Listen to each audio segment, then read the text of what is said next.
O presidente Jair Bolsonaro surpreendeu e, nesta segunda-feira, promoveu uma grande mudança no seu governo com a troca de 6 ministros. Para avaliar esse remanejamento e suas consequências políticas, conversamos hoje com João Roberto Martins Filho, cientista político da UFSCar, a Universidade Federal de São Carlos. Muito bom dia, João Roberto. Bom dia. João Roberto, há vários dias o foco de tensão e da crise do governo estava concentrado no Ministério das Relações Exteriores. Mas nessa segunda-feira, além da demissão já previsível de Ernesto Araújo, houve também uma troca no comando de outros 5 ministérios, entre eles o da Defesa. Primeiramente, João Roberto, qual, na sua avaliação, é o recado do presidente Bolsonaro ao promover tantas mudanças e surpreendendo o ambiente político e também a opinião pública? Olha, realmente foi uma surpresa, viu? Porque nós temos grupos de estudiosos de defesa, no meu caso são 2 grupos diferentes, ficou todo mundo atarantado com essa notícia quando, na verdade, todo mundo estava esperando a demissão do ministro das Relações Exteriores, não é?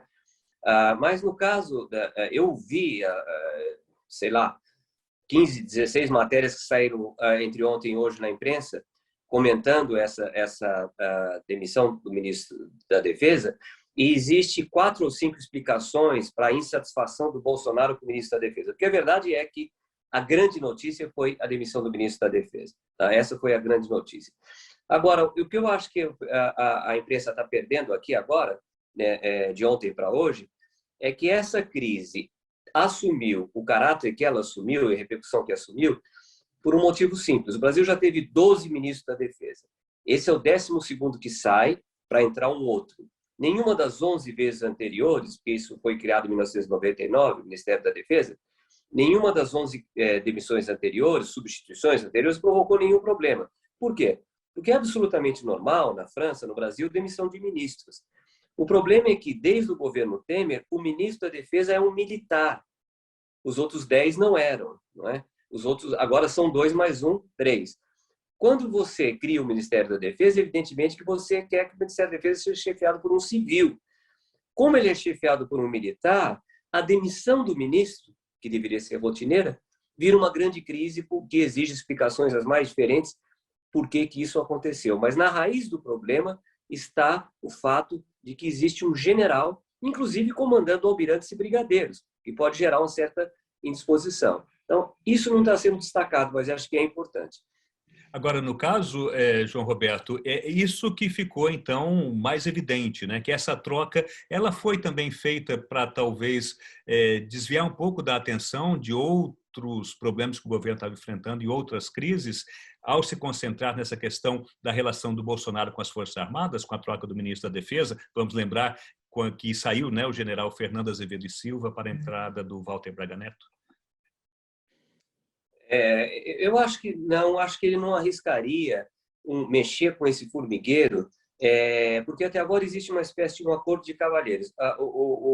Os militares participaram ativamente da campanha de eleição do Bolsonaro, os militares participam ativamente do governo, os militares são os principais ministros no Palácio do Planalto, mas o Bolsonaro não interferiria com relação ao que diz respeito aos comandos militares, né?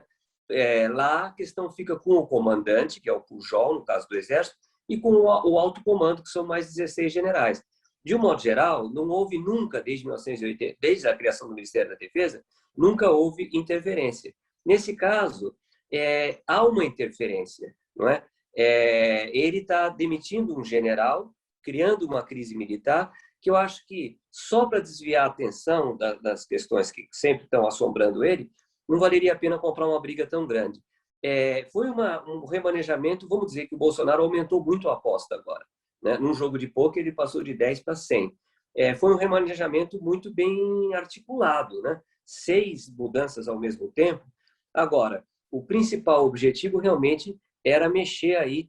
Eu acho que é possível que a gente confirme isso depois, que havia uma insatisfação com a postura normal do comandante do Exército, que não queria participar mais diretamente da questão política. Lembre o seguinte, que em maio do ano passado, dia 31 de maio, Bolsonaro colocou o ministro da Defesa o ministro que sai agora, Azevedo e Silva, numa situação muito ruim, porque ele, de helicóptero, sobrevoou da frente da Praça dos Três Poderes e de lá, com a porta aberta, mostrou que ele estava com o ministro da Defesa.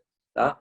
Ora, uma coisa semelhante aconteceu nos Estados Unidos com aquele general Mark Milley, que ele era chefe do Estado-Maior da Defesa, e ele também foi arrastado pelo presidente Trump para uma manifestação que foi precedida por uma repressão violenta para que as pessoas saíssem dali, da frente de uma igrejinha que havia perto da Casa Branca.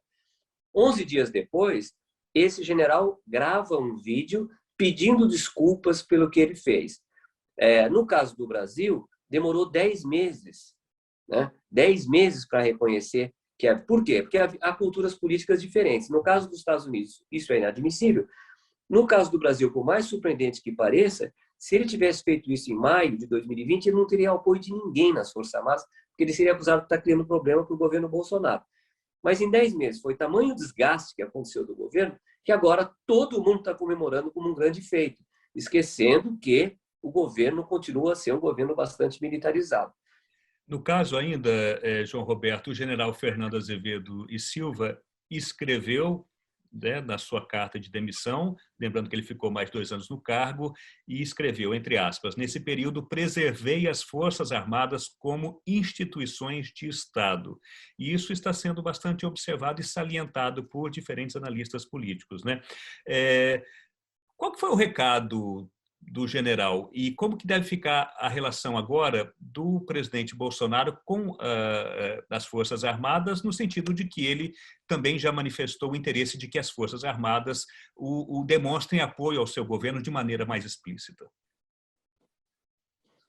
Bom, o recado foi que parece que chegou um limite, né, para as Forças Armadas, no seguinte sentido: parece que com tudo que tem acontecido da situação da crise da Covid-19 no Brasil, e o fato de que havia no Ministério da Saúde, que é um ministério altamente respeitado no Brasil por sua burocracia civil, pela forma como ela sabe organizar campanhas que atraem a atenção do mundo em termos de vacinação, e eles destruíram o Ministério da Saúde.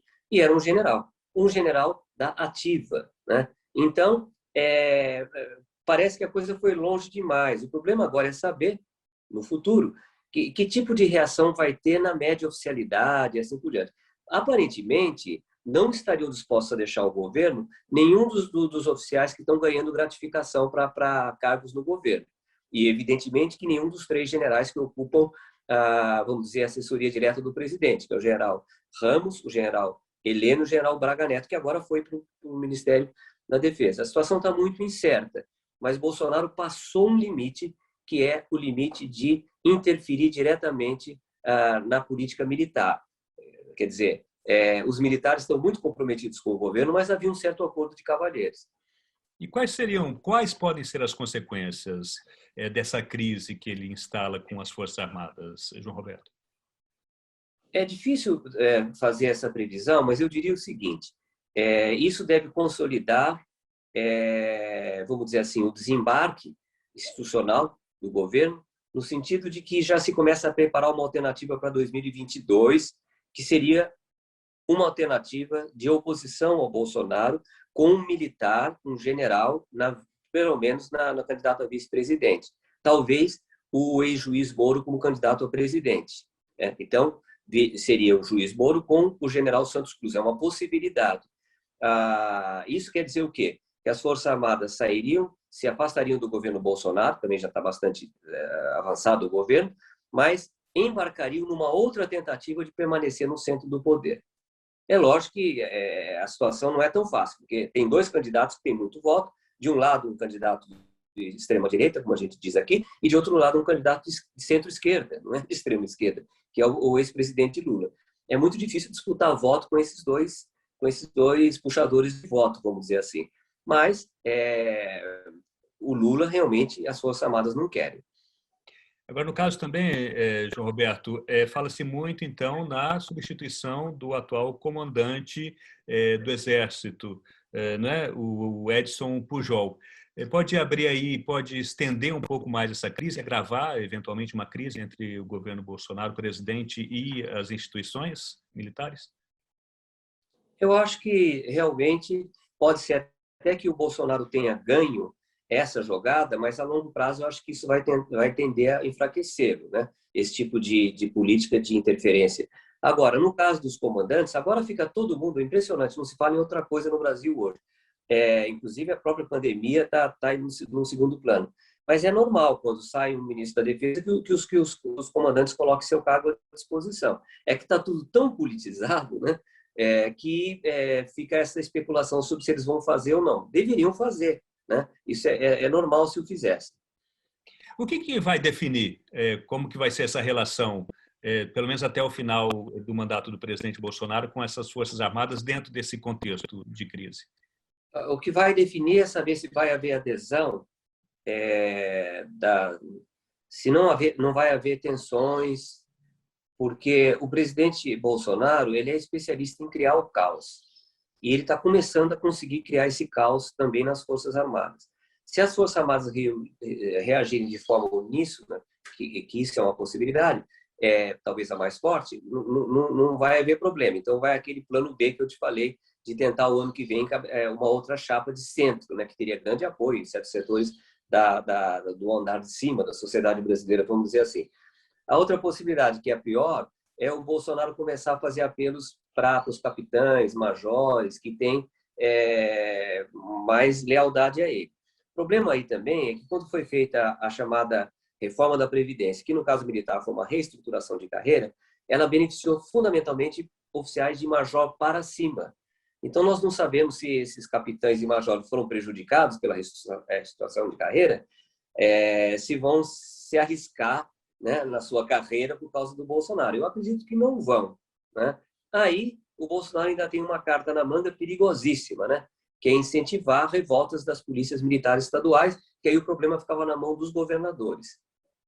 É um cenário, então, enfim, que não está completamente descartado, então, na sua opinião, João Roberto?